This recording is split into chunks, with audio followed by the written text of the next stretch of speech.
বন্ধু মনে রাখো ভাইয়া, একটা কথা শক্ত কই, রাগ হইও না প্রিয় ছেলে বাপ।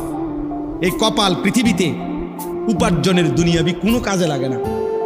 এই হাত পাও এগুলা মানুষের অঙ্গ প্রত্যঙ্গ কাজে লাগে বিভিন্ন উপার্জনের কামে। এই কপাল এটা দুনিয়াবি কোনো কামে লাগে না। দেখ কোনো কাজের জন্য ওটা দিয়ে কোনো উপার্জনের কোনো কামে, দুনিয়ার কামাইয়ের কোনো কাজে এই কপালের এটুকু জায়গা ব্যবহার হয় না, এটা লাগে না আর কি।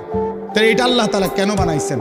খোদার কসম রব্বুল আলামিন এই কপাল শুধুই সেজদার জন্য বানাইছেন, শুধু সেজদার জন্য। এই জন্য যে কপাল সেজদা দেয় না, যে কপালে সেজদা নাই, তুই মানুষও না, মানুষের বাচ্চাও না। ইনসানের কোনো কাতারে সে পড়ে না, সে কোনো মানুষের কাতারে পড়ে না। ইনসানের কোনো কাতারে পড়ে না যার কপালে সেজদা। কারণ কপাল বানানোই হয়েছে। সেজদা কাকে বলে? ওয়াদউল জাবহাতে আলাল আরদ, জমিনের মধ্যে কি রাখা। এই তো কপাল রাখাটারই কি কয়? তার মানে সেজদা কপাল। কপাল বানানোই হয়েছে কিসের জন্য?